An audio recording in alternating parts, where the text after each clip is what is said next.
Hello दोस्तों, good morning. दोस्तों, मैंने जस्ट पिछला जो वीडियो अपलोड किया था, क्रॉप क्लासिफिकेशन एमसीक्यू, हिंदी में इसका नाम था फसलों का वर्गीकरण के महत्वपूर्ण प्रश्न। तो ये वीडियो अपलोड किया तो उसमें 12 क्वेश्चन तक यानी 12 क्वेश्चन तक ही ये वीडियो प्ले हो रहा था। किसी टेक्निकल प्रॉब्लम की वजह से आगे के क्वेश्चन का वीडियो प्ले नहीं हो रहा था। इसलिए मैंने इस वीडियो को दोबारा से अपलोड किया है। तो जिन स्टूडेंट ने ये वीडियो देखा है और जिनको ये परेशानी आई है, तो आगे के अगर क्वेश्चन देखना चाहते हैं तो इस वीडियो में जो मैंने इस लेक्चर में क्वेश्चन बनाए थे वो कंप्लीट क्वेश्चन है। Hello friends, I am Bhani Ramdal. Welcome in online agriculture e platform. Student, आज हम डिस्कस करेंगे क्रॉप क्लासिफिकेशन यानी फसलों के वर्गीकरण से कुछ इंपॉर्टेंट क्वेश्चन। और इस टॉपिक से मैं आपको लगभग 60 to 70 क्वेश्चन डिस्कस करवाऊंगा। और अगर आप इनको ढंग से डिस्कस कर लेते हैं और 2 वीडियो के अंदर अपना डिस्कशन होगा और इन दोनों वीडियो को आप अच्छी तरह से देख लेते हैं तो मान के चलिए आपके किसी भी एग्रीकल्चर कॉम्पिटिटिव एग्जाम में इन क्वेश्चन से कोई क्वेश्चन बाहर नहीं जाने वाला है। ठीक है, तो आज की अपने इस क्विज के अंदर सबसे पहला जो क्वेश्चन दिया हुआ है उससे स्टार्ट करते हैं। पहला क्वेश्चन है आपका, तिल का कुल है। फैमिली ऑफ सेसम इज, फैमिली सेसम की फैमिली कौन सी, तिल का कुल कौन सा है? ए ऑप्शन है टिलियेसी, बी ऑप्शन है एस्ट्रेसी और एस्ट्रेसी को अपने कंपोजिटी भी बोलते हैं। सी ऑप्शन है चिनोपोडियेसी जिसका दूसरा नाम एमरेंथेसे भी है और डी ऑप्शन है पेडेलियेसी। तो जो तिल का कुल होता है वो पेडेलियेसी होता है, यानी जो आपका फर्स्ट क्वेश्चन है उसका राइट आंसर है वो डी ऑप्शन राइट है। ये 2 ऑप्शन मैंने जानबूझ के दिए ताकि आपको पता रहे। चिनोपोडियेसी का दूसरा नाम एमरेंथेसी है और एस्ट्रेसी का दूसरा नाम कंपोजिटी भी है और इसको एस्टर फैमिली भी कहा जाता है। जिनके अंदर ऐसे बीच में डिस्क होती है और उसके बाहर फ्लावर बने होते हैं वो एस्टर होते हैं और एस्टर का कुल एस्ट्रेसी और एस्ट्रेसी का दूसरा नाम कंपोजिटी। बट क्वेश्चन क्या था? तिल का कुल यानी फैमिली ऑफ सेसम, तो वो पेडेलियेसी है। नेक्स्ट क्वेश्चन की तरफ अपने चले। नेक्स्ट क्वेश्चन दिया हुआ है, आलू कौन से ऋतु की फसल है? Potato is crop which season? A option है kharif season means rainy season, B option है आपका रबी सीजन मींस क्या हो गया, विंटर सीजन, सी ऑप्शन है जायद यानी समर सीजन, डी ऑप्शन है ऑल ऑफ दिस। जैसा कि आपको पता हो तो पोटैटो का सॉविंग टाइम जो होता है वो सितंबर अक्टूबर होता है और इस हिसाब से अगर अपने देखें तो पोटैटो रबी सीजन क्रॉप होती है। तो सेकंड जो क्वेश्चन है उसका जो आपका राइट आंसर है वो बी ऑप्शन आपका राइट होगा। नेक्स्ट अपने चलें। देखो, अगले क्वेश्चन से पहले मैं आपको कुछ एक इंपॉर्टेंट इंफॉर्मेशन देता हूं। देखो, जॉबनेर कोचिंग श्री गंगानगर और संकल्प कोचिंग श्री गंगानगर, इनके संयुक्त तत्वाधान में पिछली बार एग्रीकल्चर सुपरवाइजर का बैच चला था और जिसमें हमारे यहाँ से जो फर्स्ट रिजल्ट आया था उसमें 112 प्लस बच्चों का सिलेक्शन हुआ था और अभी जो वेटिंग की लिस्ट आई थी, स्पोर्ट्स वालों की लिस्ट आई थी, उसमें 13 बच्चों का और हो गया। तो यहाँ पर हमारे जो टोटल हमने पिछले बार सुपरवाइजर का सिलेक्शन दिया है वो 125 प्लस स्टूडेंट का सिलेक्शन दिया है। ठीक है, जो भी मेरे स्टूडेंट यहाँ पर ये लेक्चर देख रहे हैं और उनको पता है कि यहाँ से हमने सबसे बेस्ट रिजल्ट निकाला है। ठीक है, ये हम बार बार तो डिस्कस नहीं करते हैं, लेकिन जब हम नया बैच स्टार्ट कर रहे हैं तो मैं पीछे का जो परिणाम है वो आपको बता रहा हूँ। तो हमने यहाँ से 125 प्लस स्टूडेंट का एग्रीकल्चर सुपरवाइजर का सिलेक्शन दिया था। ये उन बच्चों की मेहनत है जिनका सिलेक्शन हुआ है। ठीक है, और अब कृषि प्रवेशक भर्ती जो है, कृषि प्रवेशक की जो नई भर्ती है वो शीघ्र आने वाली है, तो उसके लिए नए बैच प्रारंभ हो गए हैं और इस बार भी जॉबनेर कोचिंग श्री गंगानगर और संकल्प कोचिंग श्री गंगानगर के संयुक्त तत्वाधान में ही बैच चलाए जा रहे हैं। ठीक है, तो नए बैच प्रारंभ हो चुके हैं। अगर आप इन बैच को ज्वाइन करना चाहते हैं तो आप ऑफलाइन कोचिंग करने के लिए श्री गंगानगर में आ सकते हैं। यहाँ पर आपके रहने के लिए प्रॉपर हॉस्टल फैसिलिटी भी है और कोचिंग क्या, यहाँ पर आपके सामने बेस्ट परिणाम भी है। हमारी फैकल्टी कैसा पढ़ाती है, तो एग्रीकल्चर में आपको यहाँ पर यूट्यूब पे कुछ डेमो लेक्चर दे ही रहा हूँ या यूट्यूब पर मैं रैंडमली कुछ लेक्चर डालता ही हूँ।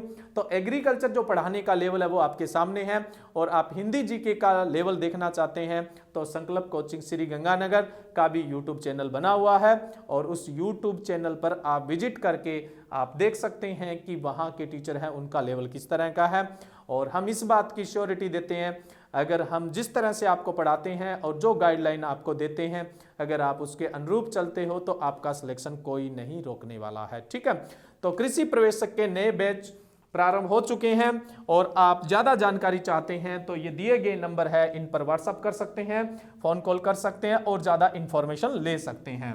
उसके अलावा एमएससी में एडमिशन के लिए प्री पीजी के बैच स्टार्ट हो चुके हैं। बैंक के लिए, एएफओ के लिए, एग्रीकल्चर फील्ड ऑफिसर के प्री और मेंस दोनों के बैच स्टार्ट हो चुके हैं। उसके अलावा AAO के भी बैच स्टार्ट हो चुके हैं। अगर आप AAO की तैयारी या एएफओ की तैयारी या प्री पीजी की तैयारी करना चाहते हैं तो देरी न करते हुए शीघ्र ही अपने जो बैच है उनको ज्वाइन करें। उसके अलावा ये पूरी की पूरी जो कोचिंग है, जॉबनेट कोचिंग श्री गंगानगर, ये एग्रीकल्चर बेस्ड कोचिंग है। तो यहाँ पर जेट और आईसीआर के नए बैच भी प्रारंभ हो चुके हैं और अगर कोई बच्चा बीएचयू की भी तैयारी करता है तो उसके भी नए बैच प्रारंभ हो चुके हैं। आप इन बैच को आकर ज्वाइन कर सकते हैं। हमारा जो ऑफलाइन संस्थान है उसका नाम है जॉबनेट कोचिंग श्री गंगानगर राजस्थान में है। यहाँ पर अदर स्टेट के भी स्टूडेंट्स आते हैं तो उनके रहने की प्रॉपर व्यवस्था रहती है। ठीक है, उसके अलावा जो हमारा ऑनलाइन प्लेटफॉर्म है उसका नाम है ऑनलाइन एग्रीकल्चर, जिसका लिंक डिस्क्रिप्शन बॉक्स में दिया हुआ है। आप किसी भी स्टेट के स्टूडेंट है, कोई भी एग्रीकल्चर कॉम्पिटिटिव एग्जाम है, सब कंपटीशन की यहाँ पर आपको तैयारी करवाई जाती है।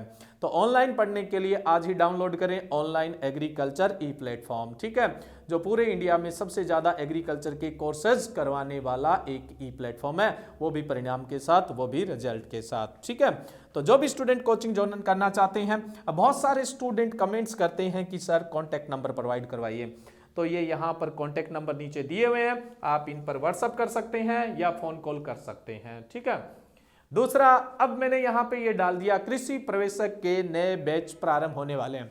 बहुत सारे स्टूडेंट है ना, उत्साहित होते हैं बहुत ज्यादा ना, मतलब एक क्यूरियोसिटी तो रहती है।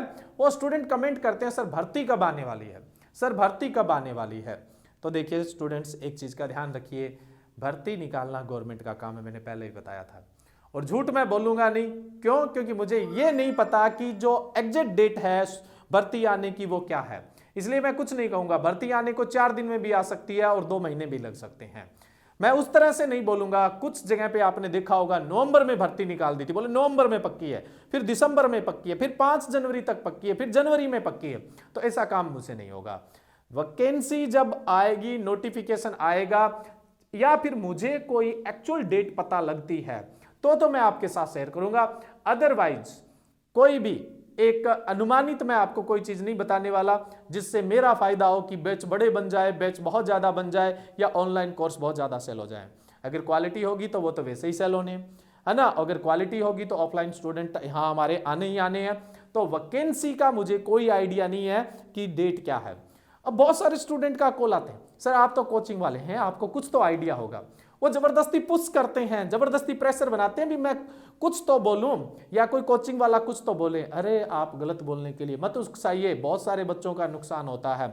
बहुत सारे स्टूडेंट ऐसे भी होते हैं जो मतलब फाइनेंशियली वीक होते हैं, वैकेंसी के पास वो 3-4 महीने का अपना जुगाड़ करके आते हैं और वो क्या होते हैं, अगर वो जल्दी आ जाते हैं और वैकेंसी 3-4 उस समय मतलब आ तो जाती है लेकिन 8-9 महीने लग जाते हैं। अब वो मजबूरन घर भी नहीं जा सकते और उनको सिटी में रहकर लगातार कोचिंग से जुड़कर तैयारी करनी पड़ती है, जिसकी वजह से उनका खर्च बहुत ज्यादा बढ़ जाता है। तो इस तरह का गलत काम नहीं करना चाहिए कभी भी।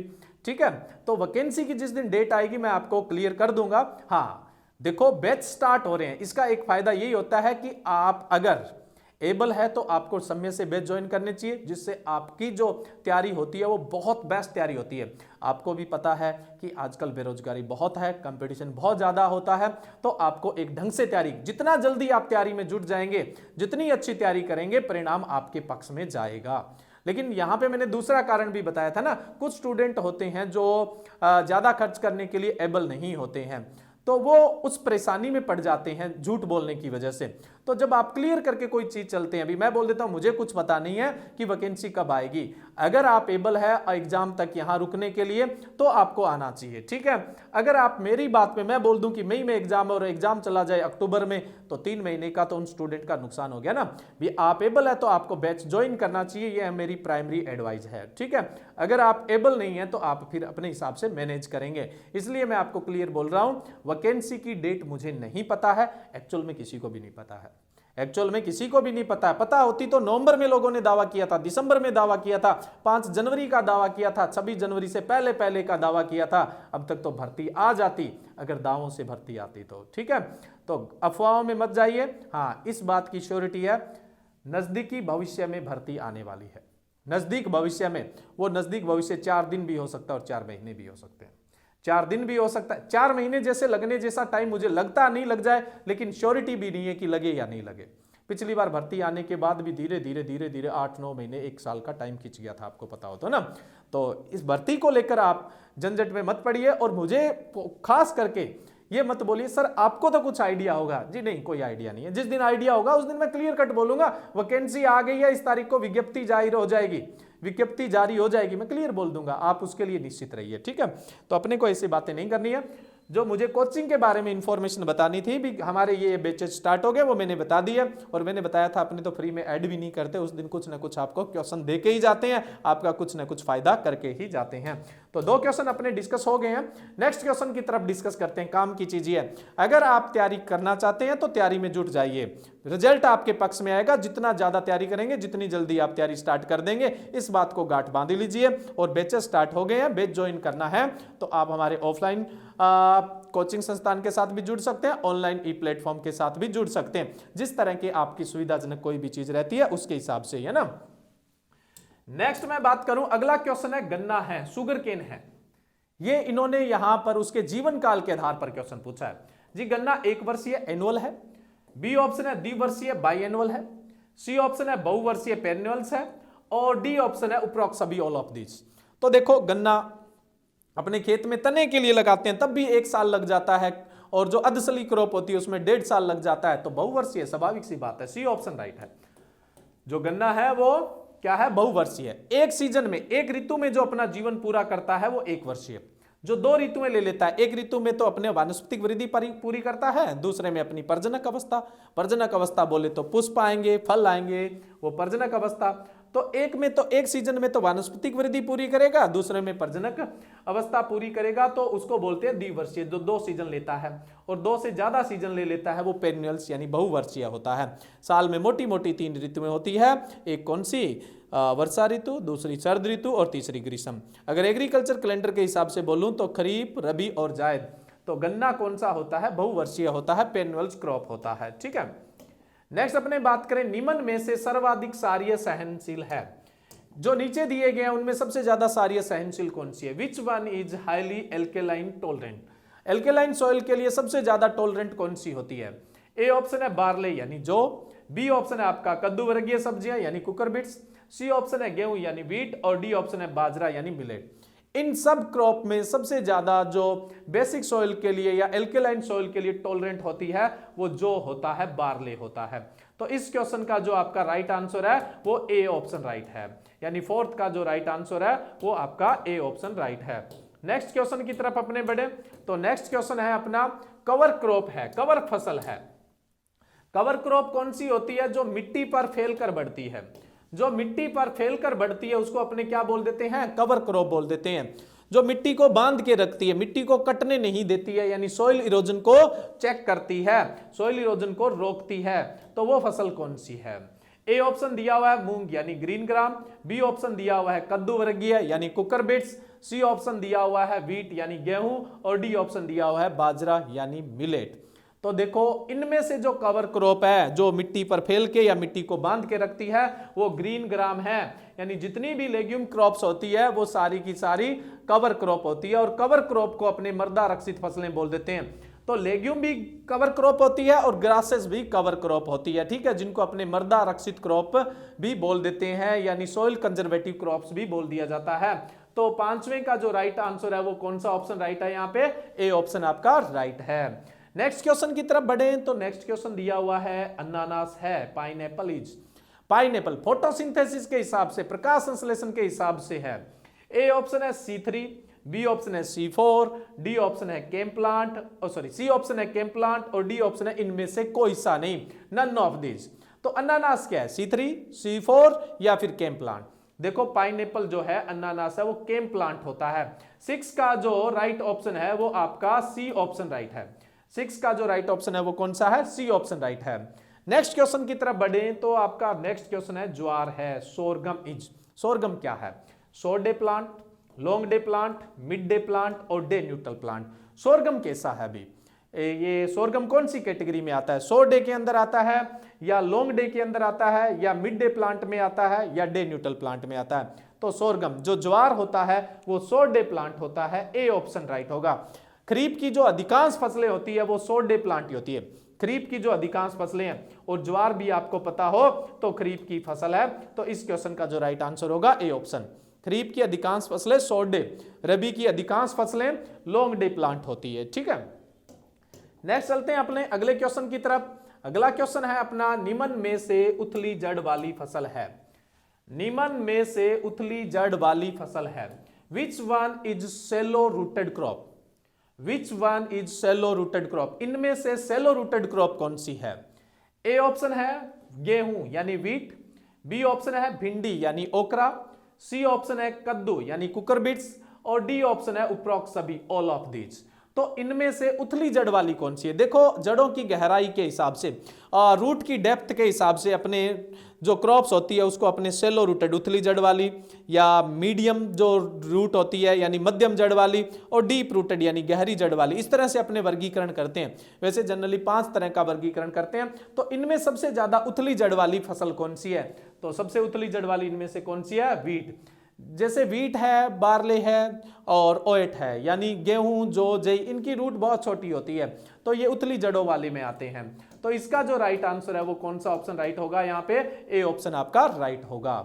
नेक्स्ट है 9 नंबर क्वेश्चन, तने वाली सब्जियों का उदाहरण है। Which one is stem vegetable? ऐसी कौन सी सब्जी है जिसका तना खाया जाता है, यानी स्टेम एडिबल पार्ट होता है? ए ऑप्शन है कसावा, कसावा। बी ऑप्शन है एस्पेरेगस, जिसको आप सतावरी बोलते हैं। सी ऑप्शन है आलू पोटैटो और डी ऑप्शन है उपरोक्त सभी, ऑल ऑफ दीज। देखो इसका तो राइट आंसर है सतावरी, यानी एस्पेरेगस है वो, उसका जो स्टेम होता है, तना होता है, वो एडिबल पार्ट होता है। बी ऑप्शन आपका इसमें राइट है। बाकी जो 2 ऑप्शन है वो और मैं बता देता हूं। कसावा, कसावा को टेपोइका भी बोलते हैं। इसके अंदर रूट ट्यूबर्स होते हैं, इसके अंदर रूट ट्यूबर्स होते हैं। और जो आलू है, पोटैटो है, ये एक ट्यूबर क्रॉप है, यानी कंद वाली फसल है। मॉडिफिकेशन ऑफ स्टेम होता है, यानी तने का रूपांतरण भाग होता है, तो कंद होता है। तो यहां तना किसका खाया जाता है? सिंपल तना, जो स्तावरी का। यहां तो रूपांतरित तना है, और ये क्या है? रूट ट्यूबर्स है, यानी जड़ का रूपांतरण होता है। तो इस क्वेश्चन का जो राइट आंसर होगा वो आपका बी ऑप्शन राइट होगा। नेक्स्ट अपने बात करते हैं 10 नंबर क्वेश्चन। 10 नंबर क्वेश्चन क्या कहता है, देखिए, निम्न में से LDP है, लॉन्ग डे प्लांट है, which one is long day plant? A option है कैरट, बी ऑप्शन है क्लस्टर बीन, सी ऑप्शन है पी यानी मटर और डी ऑप्शन है ऑल ऑफ दीज। देखिए रबी में लगने वाली अधिकांश क्रॉप है वो कौन सी होती है? Long day. बट रबी में मटर भी है, गाजर भी है, और मटर आपको पता हो तो डे न्यूट्रल होती है। तो पीछे बचा कौन सा? गाजर, कैरट। कैरट है वो लॉन्ग डे प्लांट के अंदर आती है। तो 10 नंबर क्वेश्चन है उसका आपका जो राइट आंसर है वो कौन सा ऑप्शन राइट होगा? ए ऑप्शन, यानी ए राइट होगा। वहीं पे अगर अपने क्लस्टर बीन की बात करें, मटर का तो बता दिया मैंने, डे न्यूट्रल है। क्लस्टर बीन की कुछ स्पीसीज है वो तो शॉर्ट डे प्लांट होती है, और कुछ स्पीसीज है वो डे न्यूट्रल्स भी होती है। नेक्स्ट 11 नंबर क्वेश्चन है, निम्न में से द्विवर्षीय सब्जी है, विच वन इज बाईएनुअल्स? मैंने बताया था जो अपनी जीवन को 2 ऋतुओं में पूरा करे। पहली ऋतु में तो उनमें वानस्पतिक वृद्धि होगी, और दूसरे के अंदर क्या होगा? उनके अंदर प्रजनक अवस्था पूरी होगी, तो उसको हम द्विवर्षीय बोलेंगे। ऑप्शन ए है कसावा, बी ऑप्शन है गोभी, कोल क्रॉप्स, और सी ऑप्शन है टमाटर यानी टोमेटो, और डी ऑप्शन है उपरोक्त सभी। कसावा बहुवर्षीय सब्जी में है ना, यानी पेरनुअल्स वेजिटेबल है। कोल क्रॉप जितनी भी गोभी है, चाहे फूल गोभी, पत्ता गोभी, गांठ गोभी, ब्रोकली है ना, ब्रुसलस स्प्राउट यानी कॉलीफ्लावर है, कैबेज है, नोलखोल है, ब्रोकली है, ब्रूसलेस स्प्राउट है, ये सब द्विवर्षीय के अंदर आती है, यानी ये बायएनुअल्स नेचर की होती है। तो इसका जो राइट आंसर है वो आपका बी ऑप्शन राइट है। कौन सा ऑप्शन राइट होगा यहाँ पे? बी ऑप्शन राइट होगा। नेक्स्ट चलते हैं अगले क्वेश्चन पे, 12 नंबर क्वेश्चन पे। निम्न में से एनिमोफिलस सब्जी है, which one is anemophilous nature? What is the anemophilous? Anemophilous का मतलब होता है जिसमें हवा द्वारा परागण होता है, उसको अपने क्या बोलते हैं? एनिमोफिलस। यहां ऑप्शन है पालक, पालक में पर परागण होता है, लेकिन हवा द्वारा होता है या कीट द्वारा होता है वो आपको जज करना है। बी ऑप्शन प्याज, अनियन, इसमें भी पर परागण होता है, यहां बताना हवा द्वारा पर परागण किसमें होता है, विंड पोलिनेशन किसके अंदर होता है। सी ऑप्शन है टमाटर, टोमेटो, टोमेटो में क्लस्टोगेमी पाई जाती है, ये स्वपरागित फसल है, ये पूरी तरह से स्वपरागित है, सेल्फ पोलिनेटेड है, तो सी ऑप्शन तो आपका हो ही नहीं सकता, सी नहीं हो सकता तो डी तो हो ही नहीं सकता, उपरोक्त सभी है, यानी इसमें टमाटर तो है ही नहीं। पालक में पर परागण होता है और प्याज में पर परागण है, लेकिन इनमें हवा द्वारा परागण किसमें होता है? हवा द्वारा परागण पालक में होता है, तो इसको हम क्या बोलते हैं? इसको हम एनिमोफिलस, हवा द्वारा होने वाले परागण को अपने एनिमोफिलस, और इंसेक्ट से जो पोलिनेशन होता है उसको अपने एंटमोफिलस। प्याज में जो परागण होता है वो मधुमक्खी द्वारा होता है, हनी बी द्वारा होता है, तो ये तो एंटमोफिलस का एग्जाम्पल है, बट यहां एनिमोफिलस पूछा गया था, तो एनिमोफिलस का राइट आंसर क्या होगा? पालक। तो यहां पर आपका राइट आंसर क्या होगा? ए ऑप्शन राइट होगा। ए ऑप्शन आपका क्या होगा? यहां पर राइट होगा। ठीक है, पालक हो गया यानी स्पिनच, चोलाई हो गया एमरेंथस, टर्निप यानी सलजम हो गया, और उसके अलावा मैं बात करूं जैसे, तो इनमें पोलिनेशन होता है वो हवा द्वारा ही होता है, ये एनिमोफिलस नेचर की सब्जियां होती है। तो कुछ एग्जांपल मैंने आपको और भी बता दिए, उनको भी याद रख लेना, फायदा ही फायदा है आपके, तो जितने एग्जांपल बताए जाए। नेक्स्ट है 13 number question, 13 number question. 13 number question क्या कहता है? निम्न में से द्विलिंगी सब्जी है, which one is a monoecious nature? अब द्विलिंगी सब्जी क्या होती है? एक ही प्लांट पे मेल और फीमेल फ्लावर्स, एक ही पौधे पर नर व मादा पुष्प जब अलग अलग स्थान पे होते हैं, सेम प्लांट पे मेल और female flower different different location पे होते हैं, तो इंग्लिश में उसको मोनोसियस बोलते हैं और हिंदी में उसको द्विलिंगी बोला जाता है। तो यहां द्विलिंगी सब्जी का आपको एग्जाम्पल बताना है। ए ऑप्शन है कसावा, बी ऑप्शन है चोलाई, चोलाई को एमरेंथस बोल देते हैं, सी ऑप्शन है कद्दू वर्गीय सब्जियां यानी कुकर बीट्स, और डी ऑप्शन है उपरोक्त सभी यानी ऑल ऑफ दिस। ठीक है, तो बताइए कि इनमें से द्विलिंगी स्वभाव की कौन सी है? जी कसावा भी द्विलिंगी है, चोलाई है वो भी द्विलिंगी है, कद्दू वर्गीय सब्जियां हैं वो भी द्विलिंगी स्वभाव की होती है। तो राइट आंसर कौन सा होगा? यहां पर डी ऑप्शन आपका राइट होगा। कौन सा ऑप्शन राइट है? डी ऑप्शन राइट है। वहीं पर अगर आपसे एक लिंगी पूछ लिया जाता, कौन सा पूछ लेते आपसे? एक लिंगी। एक लिंगी को हम डायोसियस बोलते हैं। अगर डायोसियस सब्जियों के एग्जाम्पल आ जाते तो उसमें एक तो होता सलजम, सलजम को टर्निप बोलते हैं, याम, याम भी कौन सा है? एक लिंगी के अंदर आता है, डायोसियस में आता है। पालक यानी जो स्पिनच जो होती है वो भी किस में आती है? डायोसियस नेचर में आती है। एस्पेरेगस यानी शतावरी वो भी कौन से में आती है? वो भी आपका डायोसियस नेचर के अंदर आती है, यानी एक लिंगी के अंदर आती है। उसके अलावा कद्दू वर्गीय जो सब्जियां हैं वो सारी की सारी कैसे स्वभाव की है? द्विलिंगी स्वभाव की है। बट परमल, एक तो परमल, इविगार्ड और काकरोल ऐसी सब्जियां हैं, ऐसी कद्दू वर्गीय सब्जियां हैं जो किसके अंदर आती है? एक लिंगी के अंदर भी आती है। क्वेश्चन क्या था? दोबारा से सुनना, क्वेश्चन था द्विलिंगी यानी मोनोसियस कौन सी है? मोनोसियस बोले तो एक पौधे पर नर व मादा पुष्प, मेल और female flower different different location, single plant पे ही है ये, तब अपने उसको क्या बोल देंगे? द्विलिंगी या फिर मोनोसियस बोल देंगे। तो कसावा भी द्विलिंगी है, एमरेंथस भी द्विलिंगी है, कद्दू वर्गीय भी द्विलिंगी है। बट कद्दू वर्गीय में, कुकर बीट्स में परवल है ना, उसके परवल को पॉइंटेड गार्ड बोलते हैं, ईवी गार्ड और काकरोल ऐसी वेजिटेबल्स है, ऐसी कद्दू वर्गीय सब्जियां हैं, ऐसी कुकर बीट्स वेजिटेबल है, वो कौन से नेचर की होती है? डायोसियस। बाकी सारी कद्दू वर्गीय कैसी होती है? मोनोसियस नेचर की होती है। ये एक आपका इंपॉर्टेंट क्वेश्चन बनता है, ध्यान रखना। उसके अलावा अगर आपसे कोई डायोसियस का एग्जाम्पल पूछ ले सब्जियों में, तो सलजम होता, याम होता, पालक होता, एस्पेरेगस होता। ठीक है, ये भी किसके एग्जाम्पल है? डायोसियस के एग्जाम्पल है। तो मैंने यहां पे एक साथ बहुत सारे क्वेश्चन बता दिए हैं, अगर आपके समझ में आए हैं तो। नेक्स्ट है 14 नंबर क्वेश्चन। अम्लीय मृदाओं के प्रति सहनशील सब्जी है, which vegetable is tolerant to acidic crops? Sorry, acidic crops नहीं लिखना था, एसिडिक सॉइल लिखना था। तो इनमें से कौन सी सब्जी है जो एसिडिक सॉइल के लिए टॉलरेंट है? ए ऑप्शन है पोटैटो यानी आलू, बी ऑप्शन है शकरकंद यानी स्वीट पोटैटो, सी ऑप्शन है आपका तरबूज यानी वाटरमेलन, डी ऑप्शन है उपरोक्त सभी। ये सारी की सारी तीनों की तीनों सब्जियां, तीनों की तीनों वेजिटेबल ही एसिड टॉलरेंट होती है। तो राइट आंसर क्या होगा यहां पर आपका डी ऑप्शन आपका राइट होगा। ठीक है, नेक्स्ट चलें अपने अगले क्वेश्चन की तरफ। अगला क्वेश्चन क्या कहता है, देखिए, अधिक पानी चाहने वाली सब्जी है, which one is high water requirements. कुछ लो वाटर रिक्वायरमेंट्स होती है, कुछ मीडियम वाटर रिक्वायरमेंट्स होती है, कुछ हाई वाटर रिक्वायरमेंट्स, अधिक पानी चाहने वाली। तो इनमें से अधिक पानी चाहने वाली कौन सी है देख लेते हैं। ए ऑप्शन है कोल क्रॉप्स यानी गोभी वर्गीय, सारी की सारी गोभी वर्गीय। बी ऑप्शन ककड़ी यानी लॉन्ग मेलन, ये कुकर बीट्स है। सी ऑप्शन है तरबूज यानी वाटरमेलन, ये भी कुकर बीट्स है। डी ऑप्शन है उपरोक्त सभी, ऑल ऑफ दिस। देखो, गोभी वर्गीय सब्जियां यानी कोल क्रॉप्स और लीफी वेजिटेबल्स यानी हरे पत्ते वाली सब्जियां, ये ही हाई वाटर रिक्वायरमेंट्स होती है। तो यहां पर हरे पत्ते वाली सब्जियां, लीफी वेजिटेबल तो दी नहीं है, सिर्फ गोभी वर्गीय दी हुई है। तो इसका राइट आंसर क्या होगा आपका, ए ऑप्शन राइट होगा। यानी 15 नंबर क्वेश्चन का राइट आंसर ए ऑप्शन होगा। हरे पत्ते वाली भी हाई वाटर रिक्वायरमेंट्स होती है। दो ऑप्शन बच गए, इनको बेचारों को क्यों छोड़े ना, ककड़ी और तरबूज।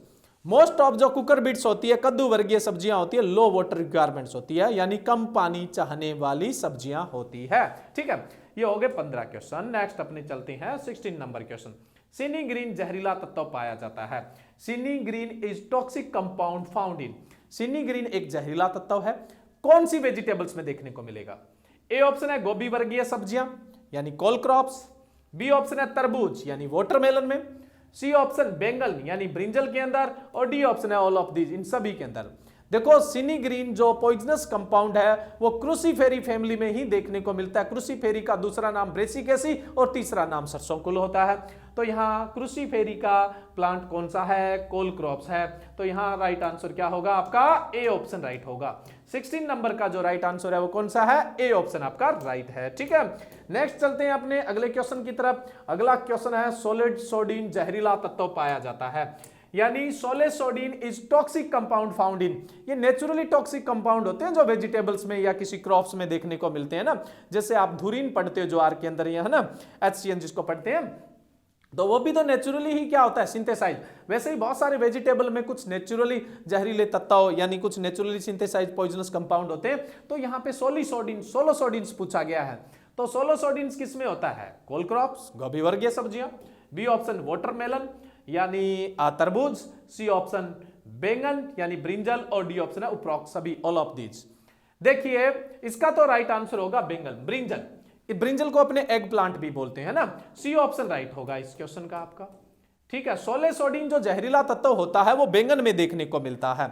वहीं पर अगर अपने तरबूज के अंदर बात करते, किसमें अपने बात करते, तरबूज के अंदर बात करते, तो तरबूज के अंदर सेरोटोनिन, तरबूज जो होता है उसके अंदर जनरली आपको सेरोटोनिन जो एक जहरीला तत्व होता है वो देखने को मिलता है। ठीक है, तो तरबूज में सेरोटोनिन होता है लेकिन इतनी ज्यादा मात्रा में आपको नहीं देखने को मिलता है। सोलेसोडिन है वो ब्रिंजल में होता है, और गोभी वर्गीय सब्जियों में जस्ट पिछला क्वेश्चन आपने पढ़ा था, सिनी ग्रीन देखने को मिलता है। नेक्स्ट है, बहुधा परपरागित सब्जी है, which one is often cross pollinated crop. Often cross pollinated crop कौन सी होती है, जिसमें सेल्फ पॉलिनेशन भी होता है और क्रॉस पॉलिनेशन भी होता है। दोनों ही तरह के पॉलिनेशन देखने को मिलते हैं, उसको ऑफन क्रॉस पॉलिनेटेड या बहुधा परपरागित फसल बोलते हैं। तो यहां पर बहुधा पर परागण यानी ओपन क्रॉस पॉलिनेशन किसमें देखने को मिलता है, ए ऑप्शन है आपका पालक, बी ऑप्शन है आपका भिंडी यानी ओकरा, और सी ऑप्शन है टमाटर यानी टोमेटो, और डी ऑप्शन है उपरोक्त सभी। देखो, पालक में पूरी तरह से क्रॉस पॉलिनेशन देखने को मिलता है, टोमेटो में पूरी तरह से सेल्फ पॉलिनेशन देखने को मिलता है। तो बचा कौन सा, भिंडी, ओकरा। जो ओकरा होता है उसके अंदर ओपन क्रॉस पॉलिनेशन यानी बहुधा पर परागण देखने को मिलता है। तो इस क्वेश्चन का जो आपका राइट आंसर है वो कौन सा होगा, बी ऑप्शन राइट होगा। देखिए, आप एक चीज ध्यान में रखिए, यहां पे जब मैं आपको क्वेश्चन सोल्व करवाता हूं तो एक क्वेश्चन में एक ही क्वेश्चन सोल्व नहीं करवा रहा हूं, ये चीज आप विशेष रूप से ध्यान रखिए। एक क्वेश्चन के साथ हम बहुत सारी चीजें डिस्कस कर लेते हैं और इसी का सबसे बड़ा बेनिफिट होता है। और उस दिन आपका सिलेक्शन पक्का है जिस दिन आप किसी एक क्वेश्चन के चारों ऑप्शन का हल निकाल दें। एक क्वेश्चन होता है उसमें से एक ऑप्शन उसका राइट होता है, बाकी तीन ऑप्शन में क्या क्वेश्चन बन सकते हैं, अगर आपके माइंड में उस दिन ये, जिस दिन ये आने लग गया, इस दिन समझो आपका सिलेक्शन पक्का है ना। तो अब देखो अगला क्वेश्चन है, निम्न में से मृदा रक्षित फसल है। पहले भी बता चुका हूं, मृदा रक्षित कवर क्रॉप को ही कहते हैं। Which is cover crop? A option है घास वाली फसलें, ग्रासेस। बी ऑप्शन है दलहनी फसलें यानी पल्सेस क्रॉप। सी ऑप्शन है उपरोक्त दोनों, बोथ। और डी ऑप्शन है गेहूं। तो पीछे मैं बता ही चुका हूं, जो पल्सेज क्रॉप्स होती है और ग्रासेज होती है वो ही कवर क्रॉप या मृदा रक्षित फसलें होती है, या सॉइल कंजर्वेटिव क्रॉप्स बोलते हैं। तो इसका जो राइट आंसर होगा वो आपका सी ऑप्शन राइट होगा। ठीक है, देखो मेरा मानना तो यही है कि किसी भी कंपटीशन एग्जाम की तैयारी करते हो उसकी तैयारी आपको जीवन में एक ही बार करनी चाहिए। इसका मतलब क्या है? तैयारी ऐसी कर दो, तैयारी ऐसी कर दो कि आपका सिलेक्शन पक्का है। दोबारा से उस कॉम्पिटिटिव एग्जाम की आपको तैयारी न करनी पड़े, उससे जो बड़ा एग्जाम है उसकी तैयारी करते हो तो अच्छी बात है। यानी जाहिर सी बात है प्रमोशन ही चाहेंगे, डिमोशन तो कोई चाहता ही नहीं है। तो इसलिए एक ही बार तैयारी, लेकिन तैयारी में दम होना चाहिए, जुनून होना चाहिए, सिलेक्शन होना चाहिए। देखो जो एग्रीकल्चर के स्टूडेंट है वो बहुत बड़े लैंडलॉर्ड नहीं होते हैं, पहली बात तो ये, अगर होते तो वो एग्रीकल्चर नहीं लेते। दूसरी चीज ये है कि अगर आप मिडिल क्लास फैमिली से या पुअर फैमिली से बिलोंग करते हैं, अपने घर वालों का पैसा खर्च करते हैं, अपना समय खर्च करते हैं, तो फिर आप इस तरह की तैयारी करिए कि जिस समय तैयारी कर रहे होते हो उस समय सिर्फ आपके दिमाग में तैयारी ही रहनी चाहिए। इस दुनिया में आपको डिस्टर्ब करने के लिए, अपने टारगेट से डाइवर्ट करने के लिए बहुत सारी अट्रैक्टिव चीज़ें हैं, बहुत सारी अट्रैक्टिव चीज़ें हैं जो आपको अट्रैक्ट करती है, लेकिन उनकी तरफ अट्रैक्ट नहीं होना है, टारगेट की तरफ अट्रैक्ट होना है। आपको रोज रोज कोई मोटिवेट थोड़ी करता है, इसलिए सेल्फ मोटिवेट होना बहुत जरूरी है। और सेल्फ मोटिवेट वही होता है जो अपने टारगेट से जी तोड़कर प्यार करता है। और जब आप किसी चीज़ को बहुत दिल से चाहते हैं तो ये डायलॉग तो आपने बहुत बार सुना होगा कि पूरी कायनात आपको उसको मिलाने में लग जाती है। लेकिन वो डायलॉग तब होता है जब आप अपने टारगेट के लिए, वो डायलॉग तब सिद्ध होता है जब आप अपने टारगेट के लिए सच्चे हैं, ईमानदार है, आप में जुनून है। आपको कोई भी दुनिया की चीज़ उससे डाइवर्ट नहीं कर सकती है। फिर देखिए रिजल्ट क्यों नहीं आता है। चाहे आप कोचिंगों में पढ़िए, चाहे आप सेल्फ स्टडी करिए, चाहे आप ऑनलाइन पढ़िए, देखो आपका सिलेक्शन पक्का है। कोचिंग या ऑनलाइन सिलेक्शन करवाए ये कोई ज़रूरी नहीं होता। बहुत सारे ऐसे मजबूर स्टूडेंट भी होते हैं जिनके पास कोचिंग का पैसा नहीं होता है, सेल्फ स्टडी करके ही वो क्या करते हैं, सिलेक्शन करवाते हैं। बट कोचिंग क्या होती है, आपको एक रेगुलरिटी प्रोवाइड करवाती है, एक इधर उधर का बिखरा हुआ मैटर जो होता है वो कंपाइल करके आपको प्रोवाइड करवाती है और एक आप में थोड़ा मोटिवेशन जनरेट करती है।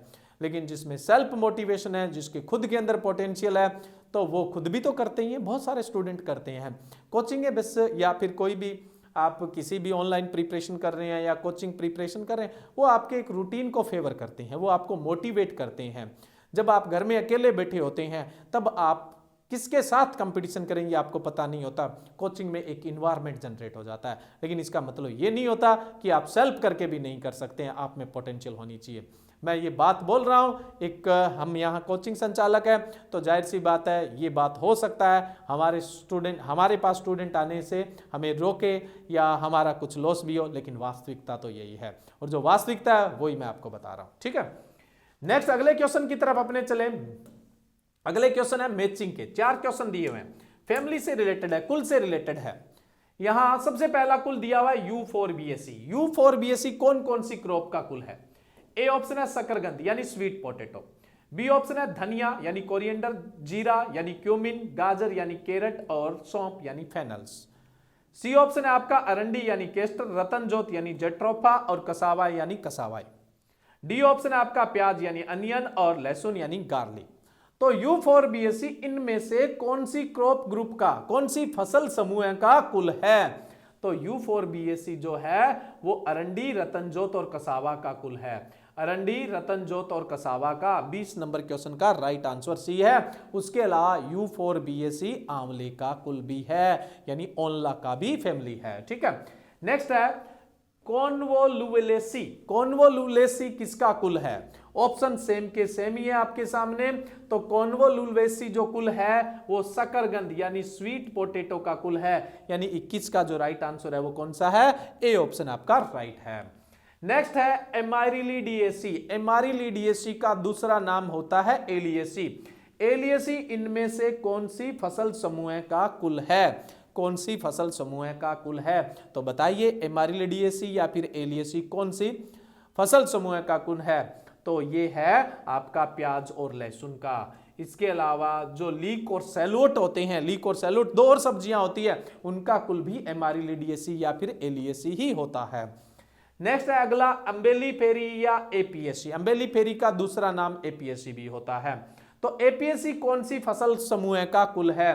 तो ये जो है ये आपके धनिया, जीरा, गाजर, सौंफ यानी कोरिएंडर, क्यूमिन, कैरट और फेनल का कुल है। तो अब एक बार मोटा मोटा आप देख लीजिए। U4BAC है अरंडी, रतनजोत, कसावा और आंवले का कुल। कॉन्वोल्वुलेसी जो है वो स्वीट पोटैटो यानी शकरकंद का कुल है। एमारिलिडिएसी जो कुल है जिसका दूसरा नाम एलियेसी है वो अनियन गार्लिक यानी प्याज लहसुन का है। उसके अलावा लीक और सैलूट का भी होता है। उसके अलावा अम्बेलिफेरी एपीएसी, अम्बेलिफेरी का ही दूसरा नाम एपीएसी है।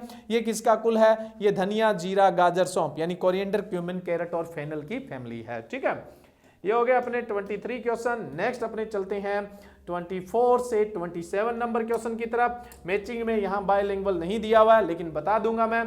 कुल दिया हुआ है सबसे पहले मालवेसी, और मालवेसी को इंग्लिश में भी मालवेसी बोलते हैं।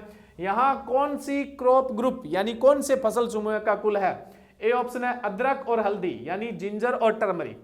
बी ऑप्शन है जूट, जूट को जूट या पटसन ही बोल देते हैं। सी ऑप्शन है आलू, टमाटर, तंबाकू, मिर्च, बैंगन। आलू पोटैटो, टमाटर को टोमेटो, तंबाकू को टोबैको, मिर्च को चिल्ली और बैंगन को ब्रिंजल। और डी ऑप्शन है कपास और भिंडी यानी कॉटन और ओकरा। तो मालवेसी किसका कुल है? जी मालवेसी जो कुल है वो कॉटन और ओकरा का है, कपास और भिंडी का है। डी ऑप्शन आपका राइट होगा। जो गुड़ल भी होता है उसका कुल भी मालवेसी होता है। तो मालवेसी कुल है कपास भिंडी का है यानी कॉटन और ओकरा का। नेक्स्ट है सोलेनेसी। सोलेनेसी फैमिली किसकी है? वही सेम ही क्रॉप ग्रुप दिया हुआ है। तो सोलेनेसी कुल जो है वो है आलू, टमाटर, तंबाकू, मिर्च, बैंगन, पोटैटो, टोमेटो, टोबैको, चिल्ली और ब्रिंजल का कुल है। ठीक है, इनकी फैमिली है। इसके अलावा आपके जो कमर्शियल क्रॉप है, व्यावसायिक फसलें हैं, उसके अंदर जो औषधीय फसलें, मेडिसिनल क्रॉप है, उसमें फसल आती है आपकी अश्वगंधा। अश्वगंधा की फैमिली भी सोलेनेसी है। उसके अलावा एक जो आती है बेलेडोना, बेलेडोना का जो फैमिली होती है वो भी सोलेनेसी होती है। नेक्स्ट है 26 नंबर टीलियेसी। टीलियेसी इनमें से कौन सी जो क्रॉप है उसकी फैमिली होती है? तो टीलियेसी जूट की फैमिली है यानी जूट या पटसन बोल देते हैं अपने। तो टीलियेसी जूट या फिर पटसन की फैमिली होती है। नेक्स्ट है जिंजर बिरेसी। जिंजर बिरेसी जो फैमिली है वो अदरक और हल्दी की है यानी टर्मरिक और जिंजर की है। तो इसका राइट आंसर कौन सा होगा? ए ऑप्शन आपका राइट होगा। ठीक है, इस वीडियो लेक्चर के अंदर अपने 27 क्वेश्चन का डिस्कस किया है और इसी टॉपिक से मैं आपके लिए एक वीडियो और अपलोड करूंगा।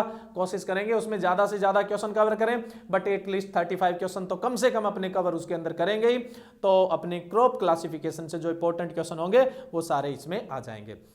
इसके अंदर हमने कुछ वेजिटेबल्स के भी क्वेश्चन रखे हैं, लेकिन फ्रूट और वेजिटेबल क्लासिफिकेशन का अलग से लेक्चर रहेगा। उसके अंदर भी अपने बहुत सारे जो क्वेश्चन है वो डिस्कस करेंगे, उसको अलग टॉपिक के हिसाब से डिस्कस करेंगे। यहाँ हमने सिंपल क्रॉप क्लासिफिकेशन के हिसाब से डिस्कस किया है। तो आज के लेक्चर में बस इतना ही। अच्छी मेहनत करिए, आने वाला जो टाइम है उसमें बहुत सारी वैकेंसी है एग्रीकल्चर के अंदर, तो उनके लिए बहुत बढ़िया प्रिपरेशन करते रहें। और मेरी तरफ से आप सबको बेस्ट विशेस है। Thank you.